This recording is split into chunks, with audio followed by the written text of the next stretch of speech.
చిత్తూరు జిల్లా కృష్ణాపురంలో టీడీపీ కార్యకర్త రామకృష్ణ హత్య ఘటనను ప్రభుత్వం తీవ్రంగా పరిగణిస్తోంది. ఈ వ్యవహారంలో ఇప్పటికే సీఐ హెడ్ కానిస్టేబుల్ ను సస్పెండ్ చేయగా మరికొందరు ఉన్నతాధికారులపై రేపో మాపో వేటు పడనుంది. ఘటన పూర్వాపురాలు అధికారుల వైఫల్యంపై నివేదిక కోరింది ప్రభుత్వం.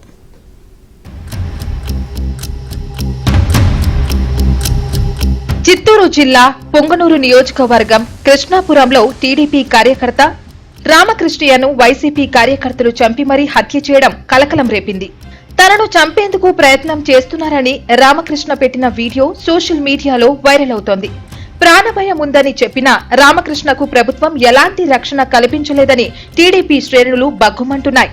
సోషల్ మీడియాలో ప్రభుత్వానికి వ్యతిరేకంగా పోస్టులు పెడుతున్నాయి. రామకృష్ణ మృతదేహాన్ని అంత్యక్రియలకు తీసుకెళ్లకుండా టీడీపీ శ్రేణులు నిరసనకు దిగాయి. చివరికి చంద్రబాబు జోక్యం చేసుకుని ఫోన్లో మాట్లాడిన తర్వాత టీడీపీ శ్రేణులు శాంతించాయి.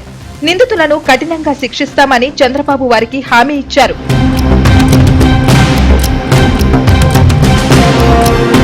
సోమవారం అసెంబ్లీ సమావేశాలు జరుగుతున్న సమయంలోనే మంత్రి లోకేష్ తో కొందరు మంత్రులు చిత్తూరు జిల్లాకు చెందిన పార్టీ ఎమ్మెల్యేలు భేటీ అయ్యారు. బాధ్యులైన వారిని ఉపేక్షించవద్దని పోలీసుల ఉన్నతాధికారులకు లోకేష్ ఆదేశాలు జారీ చేశారు. ఈ సందర్భంగా అధికారుల వివరణపై లోకేష్ సంతృప్తి చెందలేదు. రామకృష్ణ సెల్ఫీ వీడియో తాము చూడలేదని పోలీసు ఉన్నతాధికారులు చెప్పడంపై కూడా పార్టీ శ్రేణులు తీవ్ర అసంతృప్తి వ్యక్తం చేశాయి.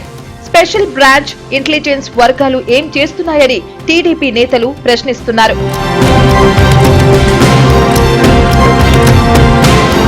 ఘటనపై పూర్తిస్థాయి విచారణ చేసి నివేదిక ఇవ్వాలని పోలీసు ఉన్నతాధికారులకు సీఎం చంద్రబాబు ఆదేశించారు. నిష్పక్షపాతంగా దర్యాప్తు జరపాలని, శాఖాపరమైన చర్యలు ఉంటాయని చంద్రబాబు హెచ్చరించారు.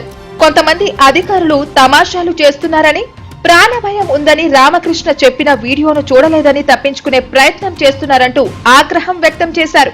అసంతృప్తి వ్యక్తం చేశారు. మరోవైపు మరికొందరు పోలీస్ అధికారులపై వేటుపడే అవకాశాలున్నాయి.